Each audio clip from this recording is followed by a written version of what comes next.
I guess I can say it's good to be back. I am back with one piece. In one piece. Yes, thank you, thank you. Those of you who are here, I usually, every time I go on missions, I get hurt bad. More so than last year, like I almost lost my life last year. In fact, one of the great highlights of the trip was I actually went back to the hospital and I saw the doctor. And I went to go see him. And at first, I went up there and I said hello. And he kind of looked at me and was like, "Who are you?" Because it's been a year. Then I kind of lifted my hand. He was like, see. So it was good that I gave him a big hug. And I took a picture of him. Took a picture of together. But it was really good to see and tell him to thank you and just to let him know that it was good. It was a good opportunity to share Christ too. I told him, that God saved my life and He used you. And he's like, "Oh, thank you." So I mean, it was really a cool sight to see him. But yeah, I'm not going to go too much into the mission because next week will be our mission presentation. We're waiting for Liza. She's on her way right now. She has stayed an extra week. So when she comes, we'll just get together and then prepare something for next week. So do not miss that presentation. It'll be we're gonna come up here and they're gonna dance for you. Some of you guys know that every time we go to Ecuador, we dance body worship. And for the last 5 years, it's always been the same song. But this year is a little different. We actually learned like 4 or 5 new songs. And they're pretty modern, they're pretty up to date. So we decided to do one of those songs. So yeah, please, if you don't want to miss the guys dancing up here, in fact, I might even participate if I'm thinking about it. But just yeah, so Levi's, they'll all mess up. Anyways, but yeah, so next week will be that time. So once again, like I am happy to be back. There's no place like home, especially to see my family, the kids, my wife, and you guys too as well. Just to see you guys. Beautiful and smiling faces just warms my heart. It gives me, once again, encouragement to keep doing what I'm doing. Sad to say though, today's message is a little depressing. I was thinking like how to do this, but we're talking about Ecclesiastes, and as I was preparing for the first chapter, it was kind of like, man, dang, but we'll get through it because just give you a little heads up is that if you can think about it for a moment, like this old man has a white beard. He's sitting on a dock on his rocking chair, and he's looking back at his life, and he's writing all these things like how much money he made, like the goals that he accomplished, and his relationships and everything that so far in his past life, he decides to write in a journal. So this is a little bit of what Ecclesiastes is. It's like his journal. But in the beginning, it's like kind of depressing. It's kind of like, oh man, why should I live? One of the things that my wife usually likes to say a lot. This is her famous saying, and in no means is it depressing. It's just a question that we ask all the time. So every once in a while, my wife will say in Korean, "인생이 뭔가." What that means is, what is life? And she'll just pop it randomly and say, "What is life?" And we'd be happy, like going to a movie, and all of a sudden she's like, "What is life?" Like, come on, now what do you guys? Life is about going to watch movies right now, But she'll randomly say those things. What is life? What is life? And this is sort of like what Solomon is saying here. What is life? What is the purpose of life?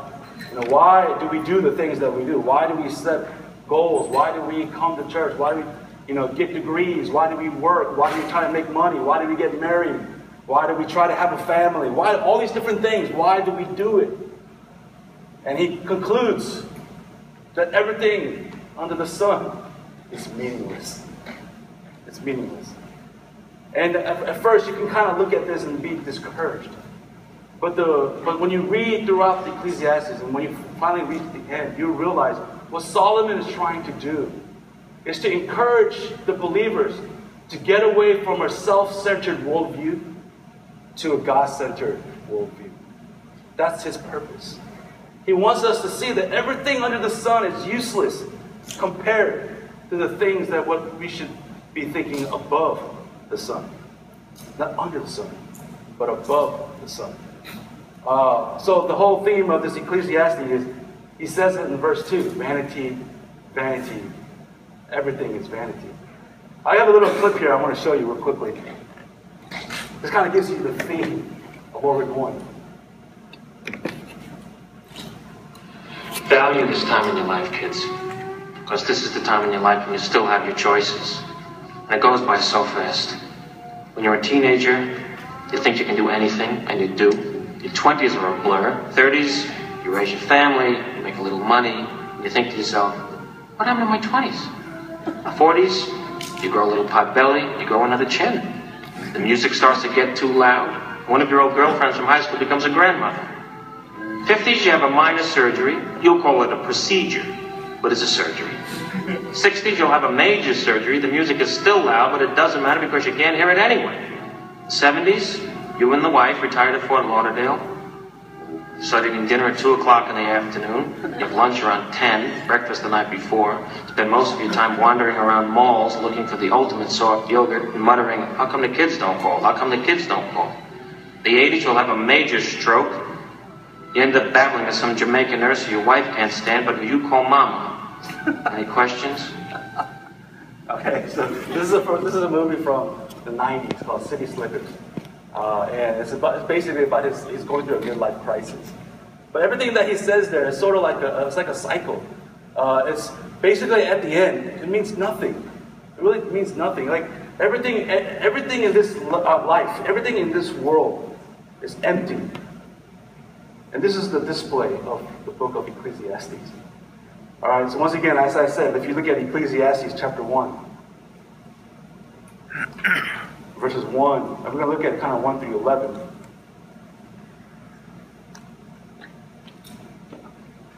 I'm going to find it first. You see that in the beginning, Solomon basically describes who he is. And he says there that he calls himself the preacher, and he calls himself the son of David, and he calls himself the king of Jerusalem.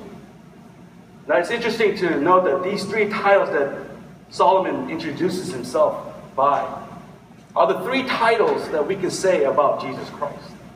So in the beginning, he kind of just basically displays, this is who I am. But it kind of refers to also the Jesus that we know. Because we know that Jesus is the good shepherd, right? And we know that he is in the line of the son of David. They call him sometimes the son of David. And we know that he is the king of Jerusalem. So basically, he kind of makes it clear that, okay, this is me, I'm Solomon, I am the son of David, this is my words to you, I'm a preacher, I'm telling you these things, I'm making a proclaiming that these are the words of my wisdom. And this is what I want you to listen, I want you to heed, I want you to know.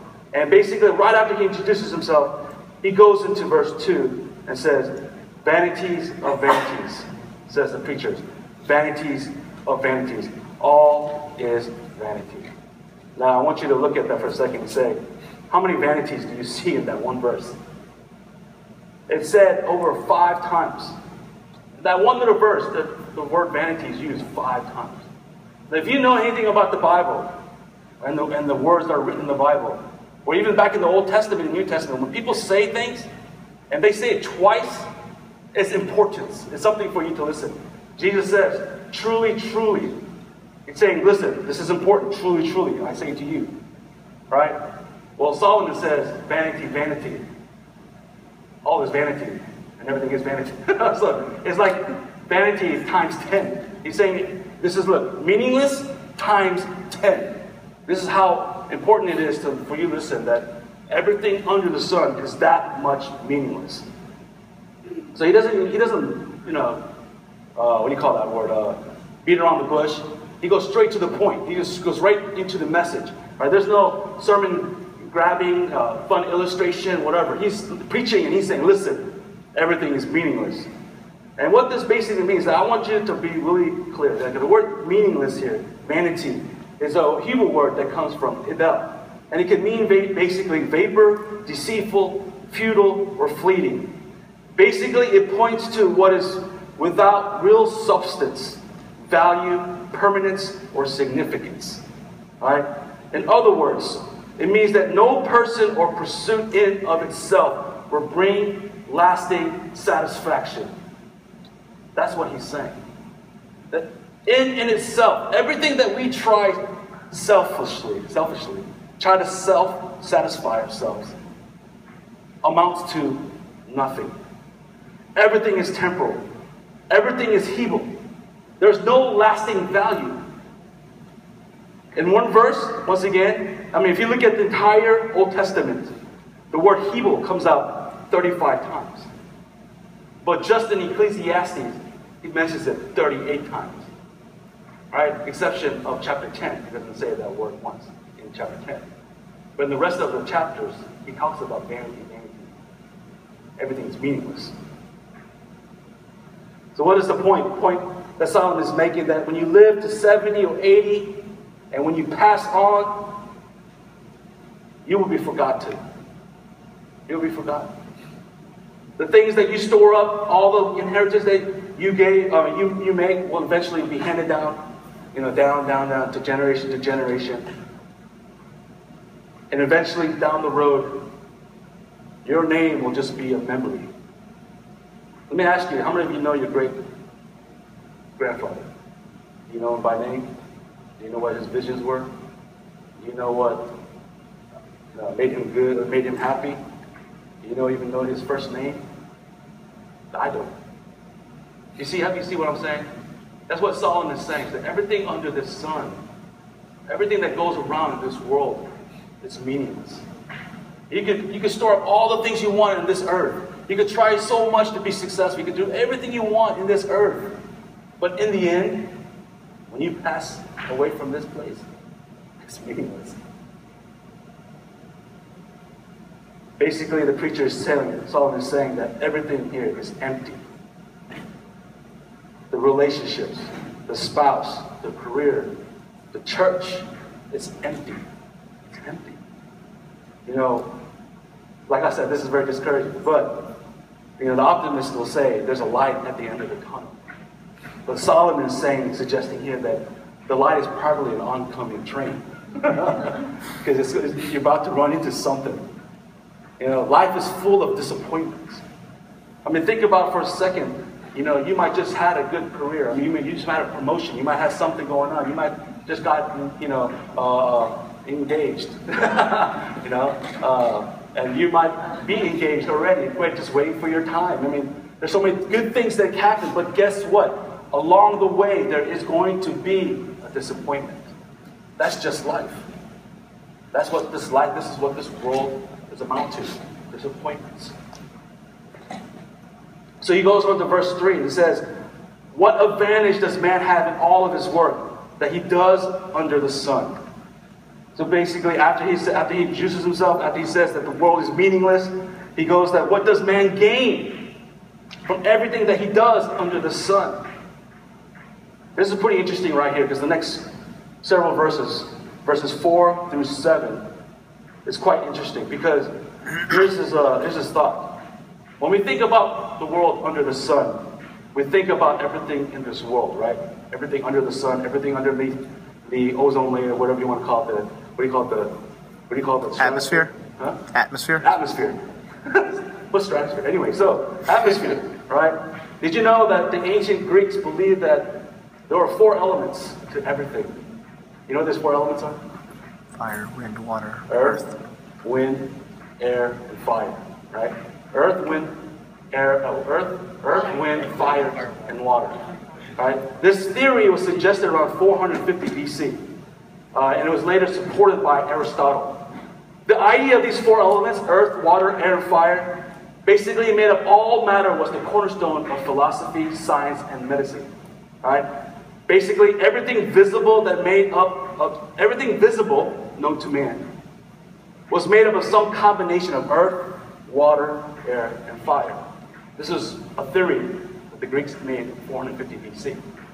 Well, look at here, This was written 935 BC. Way before the Greeks even had the idea. But look at verse 4, 5, 6, and 7. Solomon basically writes down that everything, the four elements of this world, it's all right here. He basically says here in verse 4, a generation goes, a generation comes, but the earth remains forever. That's the first element. Then he goes to verse 5, says, the sun rises and the sun sets, and hastening to its place, it rises there again. We can associate sun with fire. Then he says, blowing toward the south and turning towards the north, the wind continues swirling around on a circular course. The wind returns. That is what we call air or wind. And then in verse 7, he says, all the rivers flow into the sea, yet the sea is not full. To the place where the river flows, there will it flow again. Once again, the last element, which is water. So what is he saying about these four elements under the sun? What are these things that, that people later on like say, oh, this is the four elements of the earth or the world?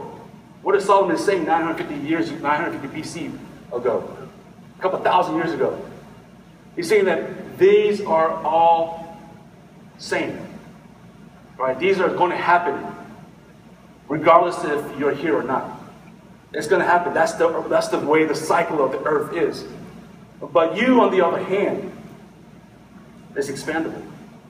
You will live, and then you will die, but the world will not stop because of you. The world will just keep on going. So basically he's saying, that's how meaningless this life is.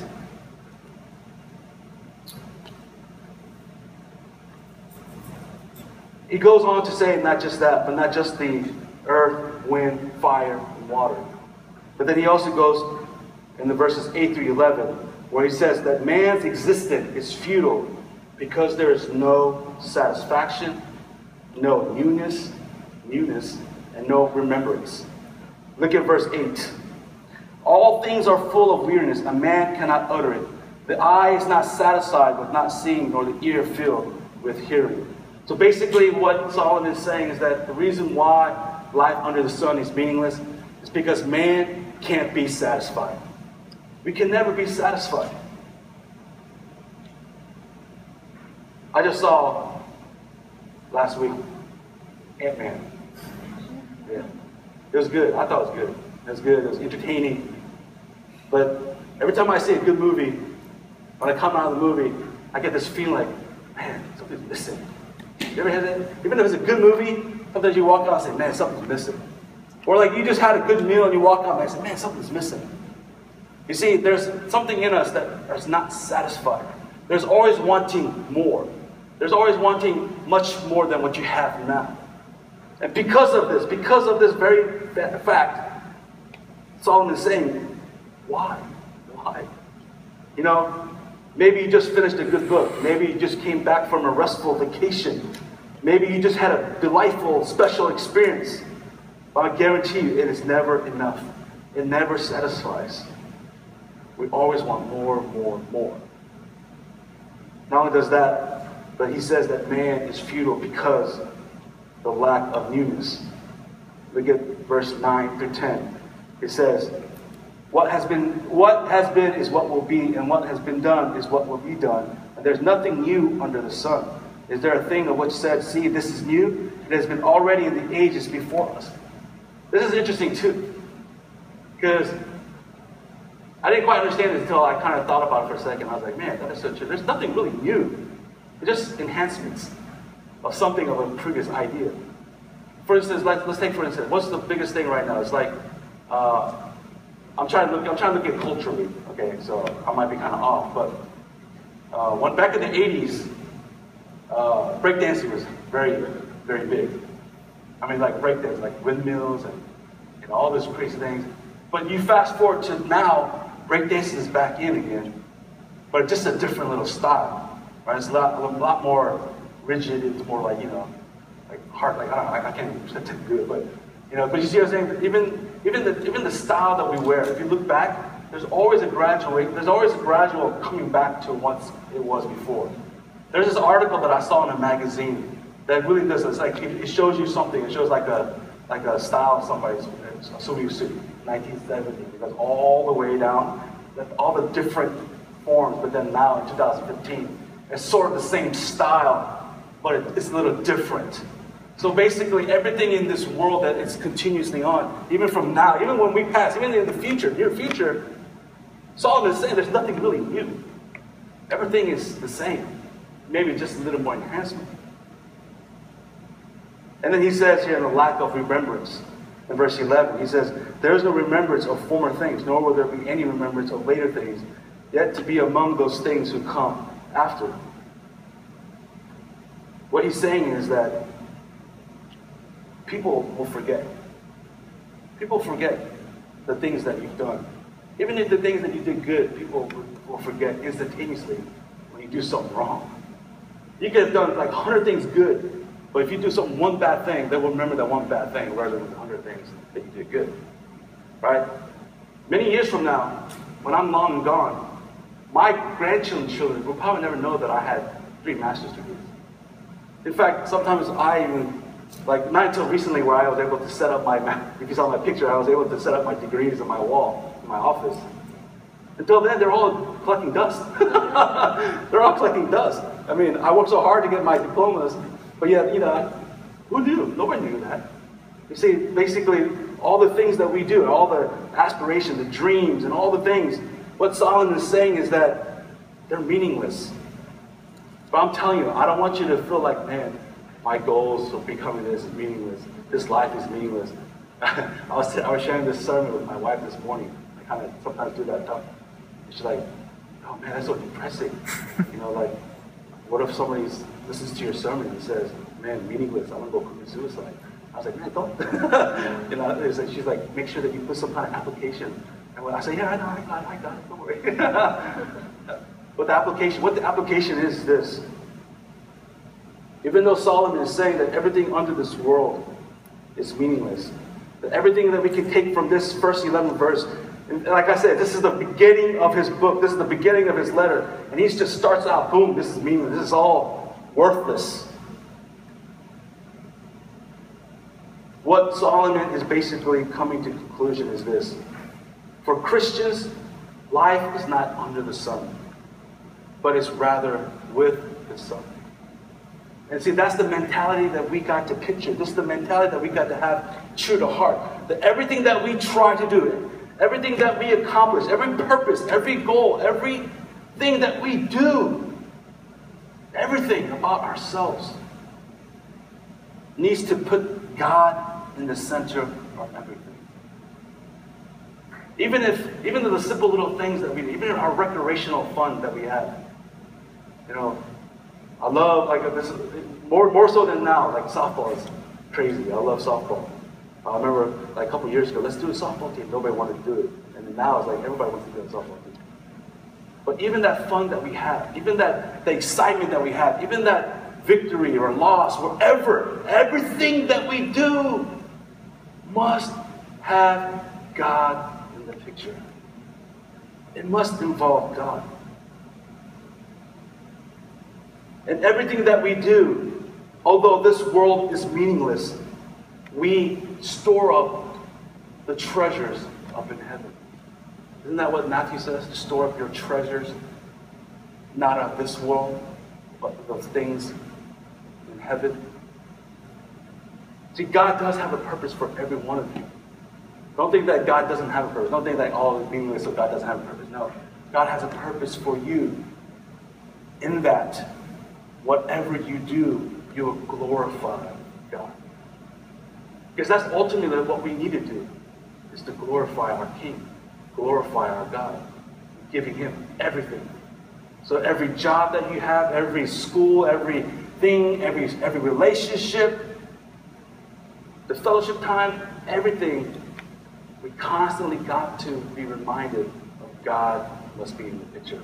If not, Solomon says, it's meaningless. It's meaningless. There's a little rhyme that goes, only one life will soon be passed. Only what's done for the Lord will last. Only one life will soon pass. Only what's done for the Lord will last. This principle is a principle of permanence. The only permanent thing will be your service to the Lord.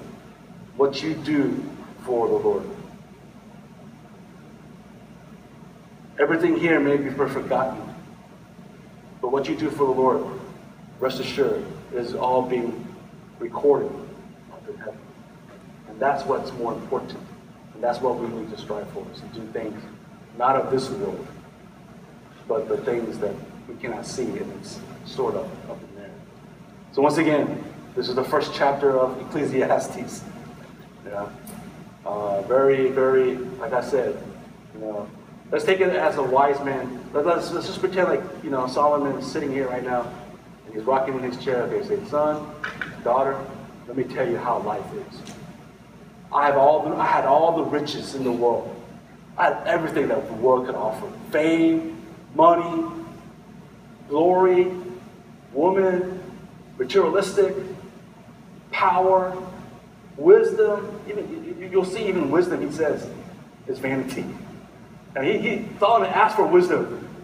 And yet, in later chapters, he says, even wisdom is vanity. He said he has it all. He had it all. But yet nothing measures, nothing is worth 1 minute of your life with the Lord. Does this make sense?